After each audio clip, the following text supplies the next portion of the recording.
So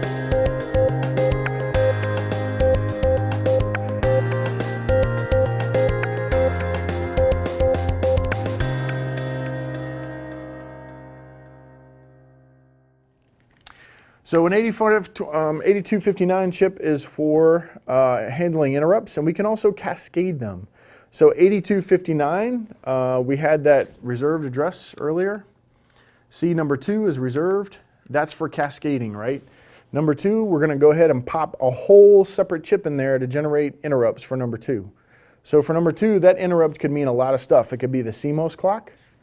It could be for something else that the user can add, like available. And our math coprocessor might be done with a computation, so we send a signal. It could be a primary hard drive notification that, hey, I wrote that data for you. Or it could be signaling the hard drive, hey, I've got some data, and then the hard drive will go, okay, I'm ready for it, send it. And then it could be also for a secondary hard drive. And you might cascade these again and again and again.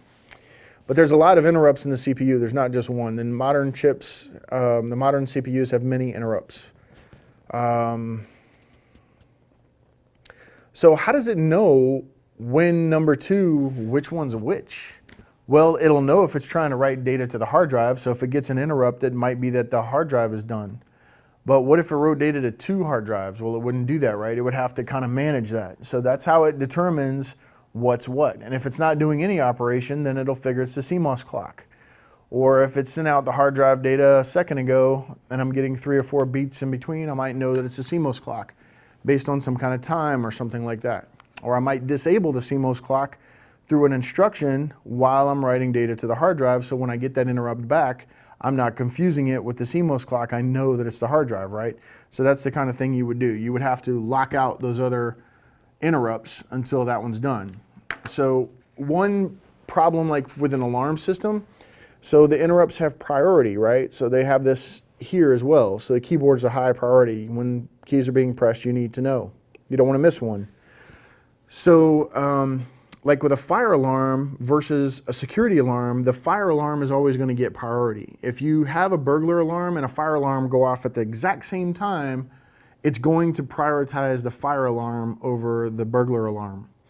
Even though that may not be the best thing, because when you run downstairs, the murderer, you may get murdered by the burglar, right? So you have to think about these things when you're designing a system. You have to make sure you have enough interrupts to represent the real situation of what's going on. So you may, in that case, if you're worried about a burglary and a fire alarm going off at the exact same time, then you may need a plan to have 2 interrupts to say, hey, you've got a burglary and a fire alarm, don't get murdered when you go downstairs, right? Or something like that. Okay, so setting IRQs during installation. So there was a time when each card had to be set to use a specific IRQ, and you had to balance them. Like you only had 3 or 4 to work with. And those are the available, 10, 11, 12, 13, right? Or no, 12, 11, 10, and 9. So 9, 10, 11, and 12. So you had 4 spare interrupts. So you could put 4 cards in. This one needs to be 10, this one 11, this one 12, and this one 9, right? So that's how you could do it. You could balance them. But you couldn't put them both on the same one, because in the CPU, well, I'm getting a signal, but I don't know what to do with it because I don't know what it is, right? It's confusing the 2 cards. So what if one of them's the burglar alarm and one of them's a fire alarm, and you've got it in a bus of a computer and they're both set to the same thing? How does it know if it's a fire alarm or a burglar alarm, right? It doesn't know how to respond, so it's not going to work right. And usually the logic is incredibly different, so it's going to end up frying something is what's going to happen. So you want to document all IRQ settings. This was old school. We used to do it with jumpers. You don't do this anymore. Everything's plug and play. It figures it out on its own. Each bus slot is assigned its own interrupt. And that's how it knows. It knows it is that card in that slot, and it knows what kind it is because the manufacturers plug that information into a chip, and that's sent and configured in the PCI bus, which you can look at inside the Windows registry. So hopefully that makes sense. So we used to have to set them. Today you don't. If you get a computer where you have to set them, make sure you do your homework. But again, you're probably going to be replacing your computer and not using it anymore. Those are very old. So DMA. Direct memory access. So instead of having to put data inside the CPU and then the CPU uploading it to memory, which is a lot of work, but it happens in a flash of a second, right? On a flash, the blink of an eye. We have DMA, which allows it to go, instead of going from the disk into the CPU and then up to RAM, it can go from the disk directly to RAM. That's a lot faster. It is a lot faster, especially if you're loading a huge block of memory, right? Like say you're loading a 40 gig document or something, you don't want to put that through the CPU and then in a RAM. That's going to take a little bit longer, right? So the DMA chip, direct memory access, facilitates this kind of read and write. So I can read data down from the memory and also put it back up there versus having to go through the CPU. So the DMA chip 8237, so they've given us two chips. 8259 you need to know for the test, okay?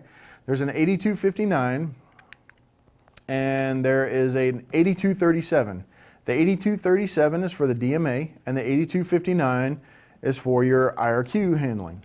So each 8237 chip supports 4 devices. So every time you have an 8237, you can have 4 devices doing direct memory access. 2 DMA chips are cascaded to provide 8 DMA channels. So 8 things can read and write directly to and from memory. Everything else has to go through the CPU.